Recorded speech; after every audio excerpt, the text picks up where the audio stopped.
I'm Logan Crawford, and right now on Spotlight, we're joined by an amazing author. His name is Tony Stcyr, and he's penned a powerful book that is called Child of Lust. This compelling memoir dives deep into Tony's traumatic childhood and the family secrets that were kept hidden for years. Today, we will discover the emotional journey and the powerful impact this book has on its readers.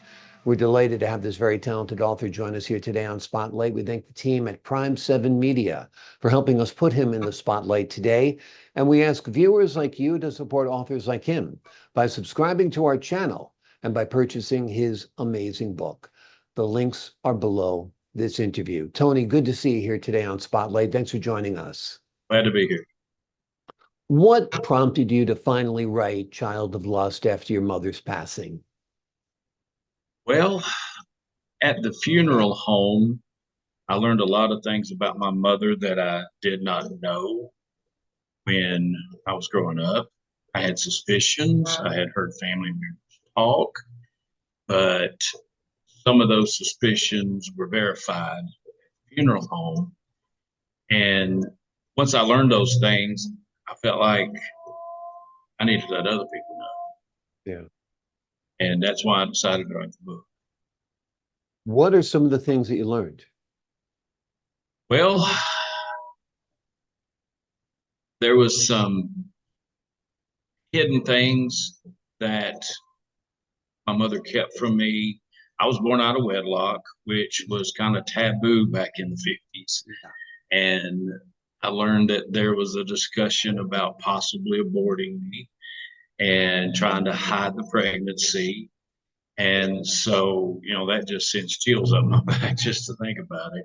You're at your mother's funeral and you start learning horrific things, that your mother had you out of wedlock, that abortion was considered at one point, and you realize that she was under a lot of family pressure as well, right? Right.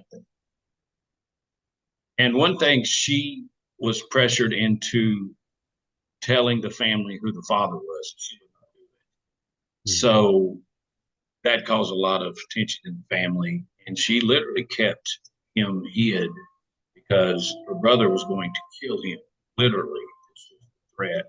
And so, because my mother was 16, this was rape, So it was a lot of drama and a lot of things going on through the family. And then, of course, to learn a lot of those things after she passed was, troubling. And I just wished I had known about them past, because then I could have asked questions. Yeah. So finding out at your mother's funeral was problematic in a way, because you found out all of this information, but now what do you do with it, right? It just kind of had a heavy toll on you, but it's not like you could talk to your mother and get the real story or any of that, right? Right. Because, see, little things that I did learn as I grew older that was sort of leaked, and then my mother really became, shall we say, promiscuous, even through the rest of her life. And so, I called her a whore. I called her bad names. I left, and then I learned that, a lot of why she did that. And I wished I could have, undid some of the things I did and maybe been more supportive for her, because I didn't realize what she went through to have me. And then for me to sort of turn on her, I know it hadn't hurt her. And so now that she's gone, I can't really, go back and undo that. But I can keep her memory alive, because there is a silver lining in the book that took place, for us. And I don't want to spoil it, but, there is a happy ending to this. Well, that's wonderful. It's wonderful that there's a happy ending in the book. Obviously, you're a young man going through all of this. It's troubling. So obviously don't blame yourself. You can't help but blame yourself at times, but you shouldn't blame yourself, because, you're just reacting to a tough situation. What was it like writing this book? It must have been pretty difficult at times, right? It was. There's still areas in the book when I read over it, I get emotional, I cry, and I just have a hard time dealing with it. actually, when I was talking about it just this week, I became emotional and started breaking down. So there are some areas that are real hard for me to go there, as the saying is. But, the only way to heal is to go there. And I loved writing the book, especially once I found out the whole story that I got at the funeral home. It wasn't all just bad. It was, there's beautiful parts of this that I was able to write about. And I felt real good, you know, writing about her and writing about her story, my story, and being able to lay it all out, not only for my family, but for anybody else who is in this situation that can relate. This is a great way to heal and to come to grips with what happened in me. Yeah. You say you found out about some beautiful moments. Share one or two of those with us. Well, being that I'm a minister, I actually had the opportunity to win my mother to the Lord. And that is I don't know, that's just something that was pointed out to me that I really didn't know the gravity of, that I shouldn't be so angry and so bad, because basically had my mother not had me, and this was sort of, again, this is explained in the book, but had she not had me and let me live, I may not have won her to the Lord, and now she's gone on to glory. Does that make sense? Because I was her savior, so to say. I wasn't the savior of Jesus Christ, but I was the minister that led to the Lord. And that story in there is so beautiful and so fitting that it just brings joy and excitement to people, knowing that a 16-year-old girl who made a lot of mistakes and a woman who made even more, could literally turn her life around and become a child of God and be forgiven is just a powerful story, a powerful message. And it's not the message itself, but it is part of it. Yeah, very powerful indeed. What has been the most surprising feedback you've received from readers? Well, I've gotten a lot of feedback, but one particular moment was an author that has been writing for decades.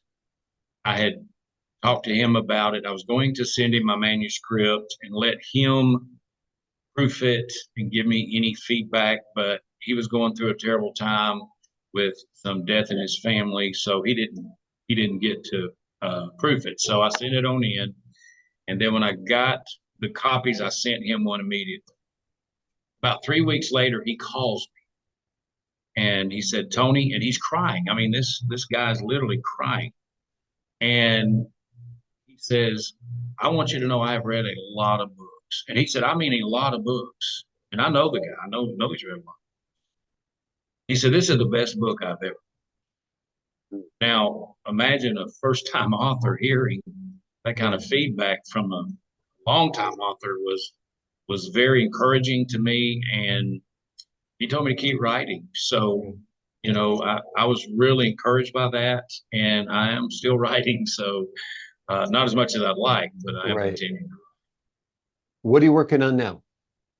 Well, I found out some things. I mean, again, more stuff come in even after I wrote the book, but I found out some things about my stepsisters that would really fill the pages of a sequel. I mean, I had no idea. And again, I've had so many people come forward and say, your story is my story. I even say that in the book, that my story is a lot of people's story.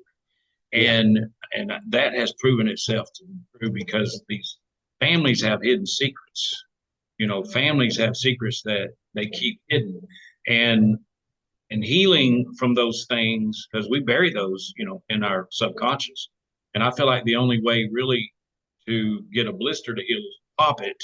And I think my book sort of pops that blister and allows people to come forward and talk about, the secrets that they've been hiding, because that's what I did in the book. I mean, I've been to prison. I went to prison as a teenager, And I let that out. I tell everybody I can run for president now because all my secrets are in the book. Right. They've been revealed. So Exactly. I didn't kill a dog like Christy Nome did or something, or put one on the roof like Mitt Romney did. But all my secrets are out there. So Amazing. I'm just excited that I got that out of the way. I feel a burden has been lifted off me, and other people that have written to me and called me. Actually, I've gotten calls, have shared their stories, and they seem to be. Absolutely. Well, it's a raw story. It's an honest story. It's a well-written story. It's a story that resonates with readers and viewers, no doubt. The name of the book is Child of Lust. It is a compelling memoir that dives deep into Tony's traumatic childhood and the family secrets that were kept hidden for years. It's a cliche of sorts that every family has secrets, but cliches are cliches because they are true. And every family does have secrets. And this book will intrigue you and make you wonder, what are your family secrets? It's a very, very compelling book. It's a wonderful read. Tony, thank you so much for joining us here today on Spotlight. And to the folks at home, I'm Logan Crawford, thanking you for your time this time. Until next time on Spotlight. Thank you for having me.